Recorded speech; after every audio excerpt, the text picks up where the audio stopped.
Hi, this is Piyali. Welcome to my channel Infinite Kantu. So let's see what I have finished 3 books and just want to share my experiences with you all. So let's see what comes next. And uh, yes, the first book is this Planet Art, John Gribbin. With the name, I think you all can understand the topic of this book. It's the art's history and the characteristics of the forces that have shaped and still shaping the planet. It's all is described here. Numerous literary works are covered here, including Robert Holland's book Micrographia and James Hutton's book Theory of the Earth, and many more. Carl Linnaeus came up with the concept of flood with his development of the classification system for plants and animals. It explains the law of thermodynamics, which states that everything has a beginning and an end. The concept of cosmic microwave background radiation, which is a haze of radio wave noise from the Big Bang, is explained. And also it explained that how hydrogen and helium mix chemically, the formation of the moon and earth, the formation of the oceans. Ocean basins are created when fragments of the crust collapse into subterranean caverns. The Great Lisbon earthquake of 1755, for example, was caused by an event whose centers actually lay far out to sea, causing masses of rock to shift their position deep below the Earth's surface. The San Francisco earthquake, like lots of different earthquake is described here in of 1906, and then how it happened, what is the reason and causes behind all this earthquake. Other volcanic eruptions are also explained here, such as Vesuvius 79, Krakatau 1883, Pele 1902. So it also discusses climate changing, pointing out that glaciers and ice sheets are found close to the poles despite the fact that this is not typical of Earth's past. And lastly, it also explained that how humanity has evolved and this deforestation and other things are polluting this environment, destroying our environment, and how we should start our journey to save our environment, to do things so that we can save our environment, save our planet, to heal our planet. So these all is here in this book, and I have enjoyed it really well. And this is a very informative book, so it didn't cost me a lot of time when I was reading, because I was only focusing on the information. So just I noted it down and just tried to understand what it is. So it was a very easy and very short time read, but very meaningful at the same time.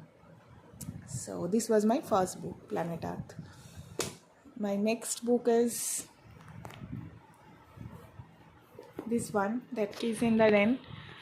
It was something special, and I just want to share with you all that this book, actually I read it before at least 6-7 years back, and I started reading it again this time because I was just doing some searching about books that is written on the theme of rain. Okay, because the rain, actually this rain motivates me, or I just enjoy, and I started understanding that any book that is related to rain, it's like I can feel the rain, I can enjoy the rainy season or monsoon mode.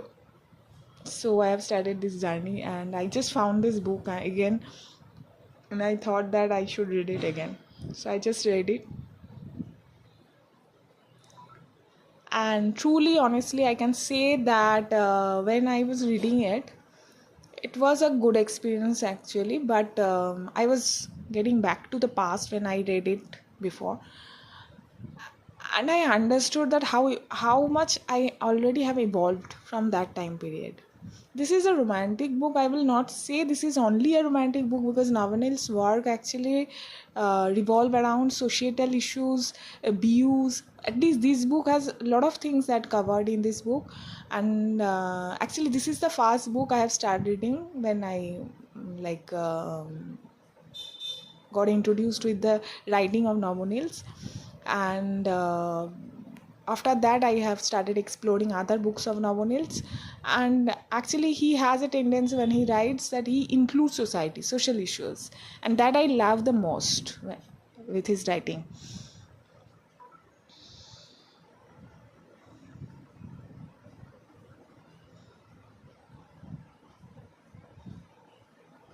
So yes, I thoroughly enjoyed this book, and it was related to, like, the story I can tell that it's revolves around Pallavi, Swadha, Hasil, and Palki. Okay, so this novel is unique because it addresses societal structure and the reality that abuse and rape can occur from both males and females. It also clarifies the dynamics of power. So Nomonil consistently incorporated social consciousness and futuristic imagination, which are necessary in our society or in relationships, that I found appealing both now and also I have found it in the past. And the tenderness will undoubtedly touch you if you read it through to the finish. Even though there are some vulgar descriptions, some of the realizations have been ingrained in my memory for a long time, and I still experiences the same emotions while I was reading. So I just pointed it out while I was reading, so I just saw and I'm explaining it. Um, and some of the quotations will touch your mind. So I have already shared it in my Instagram account. You can visit my Instagram account. I will share my link below. And yes, this was my second book, That Kiss in the Rain, Nabanil Chakraborty. Then my last book is Moons by David A. Rothery. Just finished this book, and this was also awesome, and a lot of information I got. Here it is written that the moon is the only celestial body in the sky that orbits the earth. It describes about the Ptolemaic system, which is earth-centered perspective of the universe. It describes the Copernicus theories, hypotheses, and also it's described about the heliocentric model, elliptical orbits around the sun instead of circular ones. It explains Isaac Newton's uses theory of gravity and rule of motion in 1687 to explain why orbits are ellipses. And it also explains one of the first telescopes skywards in history was created by the Italian astronomer Galileo Galilei. His works, you will find it out, it's highly discussed about his works, that he was learning about Venus's phases as well as those of several other planets, stars that is accompanying Jupiter. The existence of Jupiter's 4 moons was confirmed by Thomas Harriot and Simon Marius. That was referred as to satellite.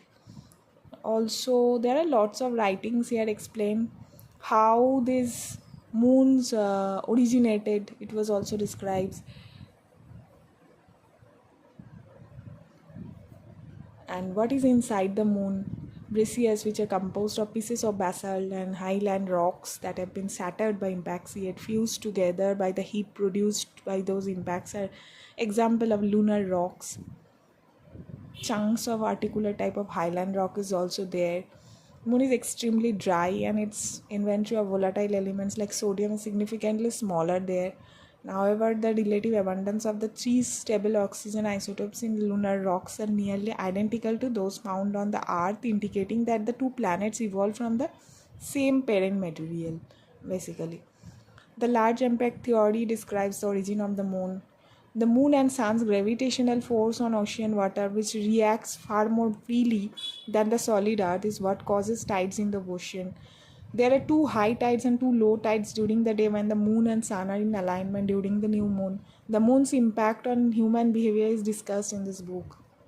So a lot of things related to moon and earth and nature is discussed here. So it was a good read. I experienced it, like my experience was very good with this book also. So yes, this book was my last book, and I hope you all are enjoying my video, and we will meet or talk. I will meet and talk to you very soon. Till then, take care and bye.